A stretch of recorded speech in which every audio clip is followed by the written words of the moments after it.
Welcome back, guys, to another great edition to Intentional Bonus Mom, where we talk about another great episode of Single Dad Seeking. Yeah, okay, so this is the episode right before the season finale.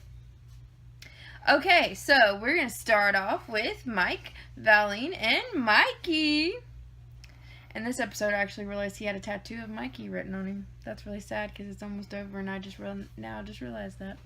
Okay, so this is where we finished off a little bit of we got more of the episode of where he took Mikey out, just kind of for the day because the night before, Valine was wanting his one-on-one attention. He wasn't able to give it to her because Mikey needed his attention, and Mikey just being a 6-year-old. And so he was like, just to keep them from fighting and everything, he took Mikey out. And he wasn't out very long, and she started blowing up the phone. And he was like, the messages were ugly. And he was like, what the heck? Like, what was up with all these messages? And, really, though. I'm pretty sure that was some editing going on with all them little dings and stuff. But seriously, that was getting kind of annoying. So, he just kind of hung out with Mikey. He had a date for some massages. Yeah, he was planning on taking Valine to get massages and spend some one-on-one time, but since she did what she did, she didn't get to go. Yeah, he took Mikey instead. And Mikey fell asleep. That was really cute. He's like, I should do this because it takes me an hour at least to get him to go to sleep. And they had him out in like 5 minutes. So that was really cute. And I liked how while he was out, he was like, when I first came out here, or before I left, I had, I told Mikey that his opinion really mattered, that, he was my first priority and everything. And I really want to talk to Mikey and, get his opinion on Valine and see how he really feels. And he said, when Mikey said he really liked Valine, that was really important to him, and also kind of scared him how he took to Valine so quickly and how much he liked Valine. And so then they kind of came back to her, and she says that it was hurtful how he just up and left. Yeah. And it was kind of like, he was trying to prevent a fight while his son was there, and he could feel the tension. I was like, we could all kind of feel it. You could kind of cut it with a knife.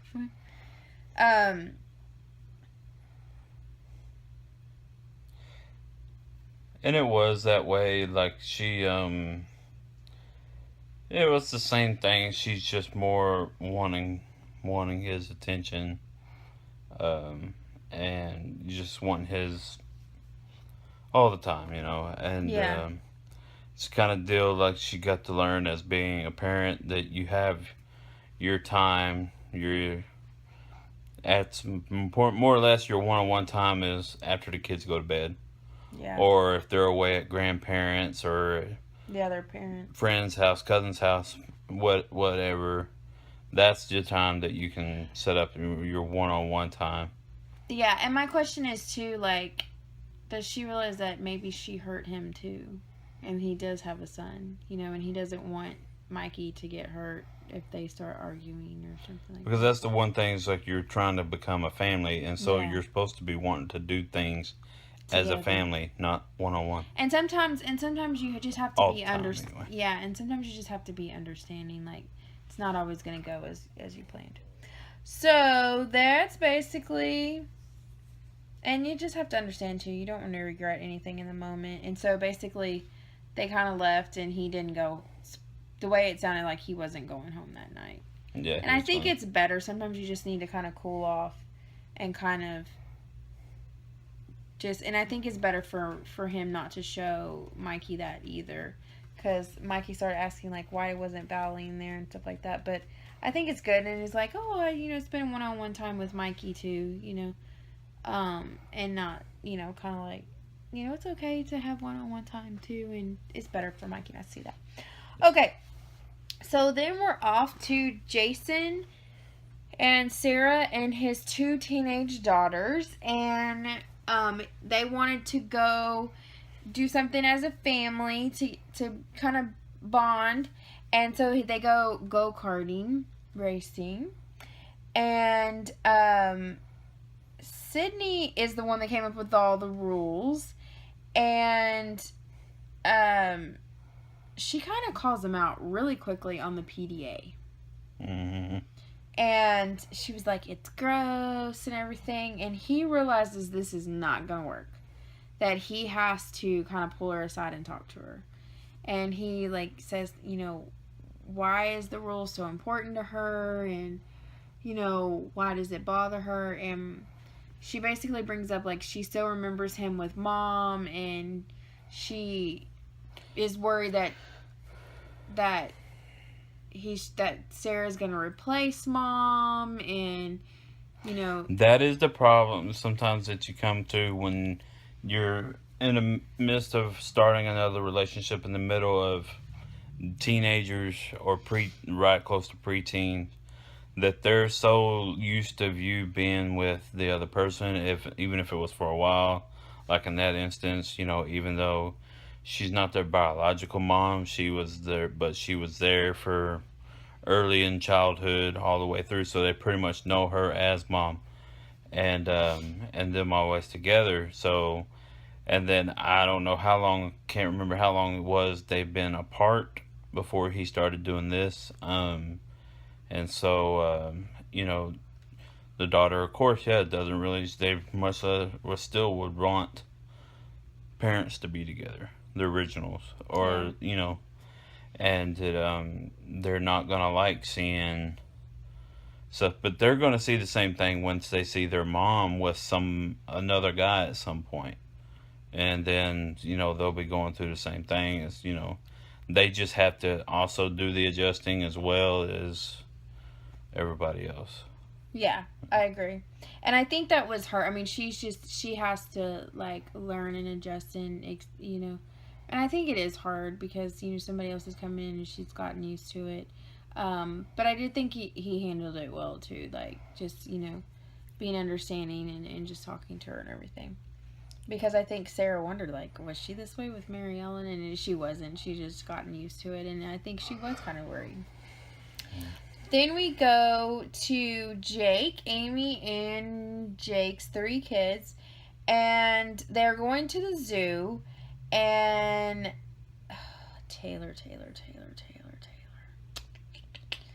Okay, so Taylor, for starters, goes to the zoo in heels, and I don't know. That's a first no-no.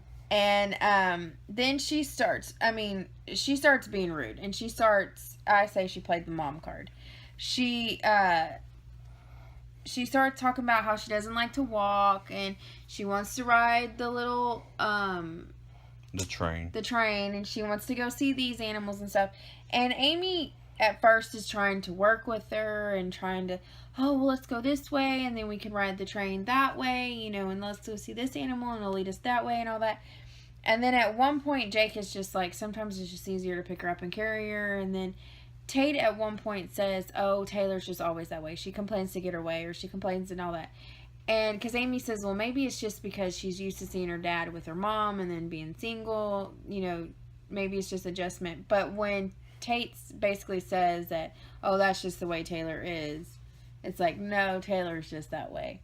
But when Amy says she feels like she's never seen a child disrespect their parent like that, that spoke volumes. And that, Mm-hmm.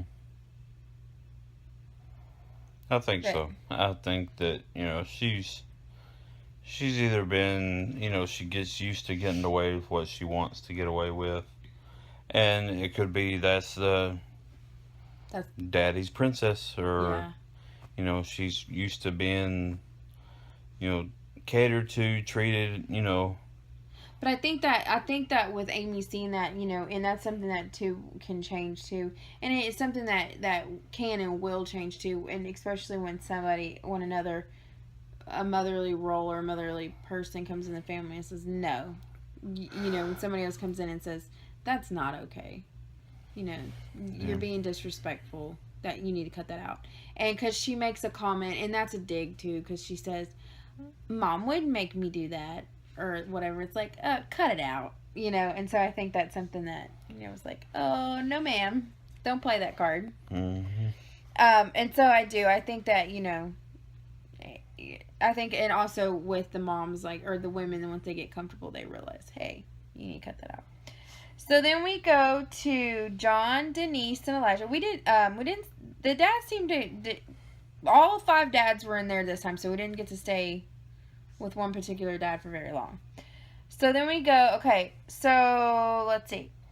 They go to the gym because Elijah is with his mom this weekend, and they talk about their connection was quick, and how Denise wants to move a lot faster than John is comfortable with. And we learn that she's actually only going to be here for 3 weeks. And so you kind of see, they may need to start moving a little bit faster than he's comfortable with to see if this is actually going to work or not.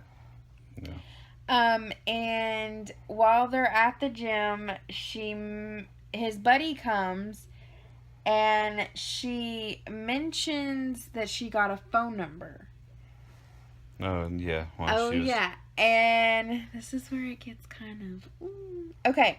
So, somehow it gets mentioned going out to dinner with one of these phone numbers. And he says something about bringing him back food. And something about... something about... maybe they'll want more. And he says that's when you play hard to get. And she says, well, you haven't even kissed me yet, so maybe I won't. And she walks off. And she does this right in front of his friend. And that's when I was like, ooh, that's a little harsh. And his friend was like, what? You haven't kissed her yet? And so basically she kind of did. She kind of put him on blast in front of his friend. And I mean, in one respect, I understand her doing it, because she kind of wanted to be like, come on, man, make a move. And I feel like he was just really, really nervous, because he did like an Eskimo kiss when they were working out. Mm-hmm. And you can tell she thought he was going to go all the way for it. Yeah, and then he was like, what the heck, he did, and he gave her an Eskimo kiss. And I think he was worried. I think he was scared. Because he says when his friend comes in, he makes the comment that that is one of his really good friends that he actually let in. So to me it sounds like he has like a problem letting people into his life. He has like trust issues. Like he doesn't let a lot of people in. Yeah. Doesn't connect with a lot of people.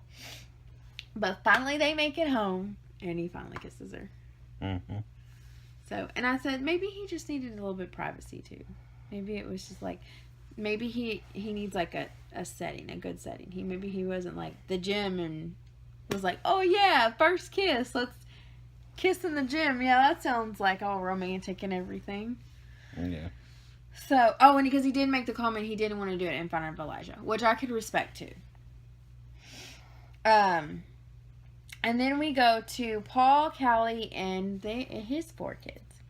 And she says she loves stepping into the mom role. That was really easy. And I think for his kids, too, his kids really wanted that mom figure in their lives. Mm-hmm. Because they embraced it really, really well.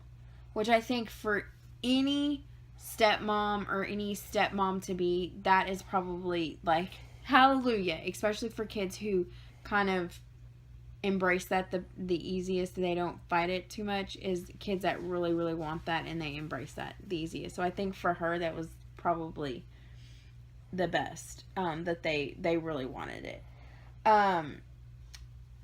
She wants to give him credit for trying, She does say that. She says that, they clearly have had a couple of hiccups along the way, because she talks about, like, they've talked, but they're not really getting anywhere. She did feel like they had skipped the dating process, and she had just kind of really become an instant mom with getting kids up, getting kids ready, school, all that kind of stuff. And it was easy to become the mom because the kids were ready for it. And she can see that he's trying.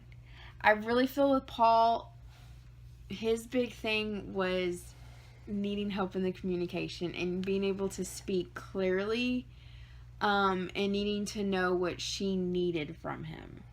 Yeah. Because I feel like he didn't always come across clear on the camera. I think he didn't quite understand, and didn't, maybe he's more or less doesn't want to talk about the hard things. Yeah. That he may feel is kind of hard to say, or whether he thinks it might hurt her feelings, or might come off wrong, or it's just kind of embarrassing to say, or that may cause a conflict or anything like that, so he might be the one that doesn't really want to speak out. Yeah. But he does take her on a date, and they do get to talk more, and I think that they kind of clear the air a little bit better, and then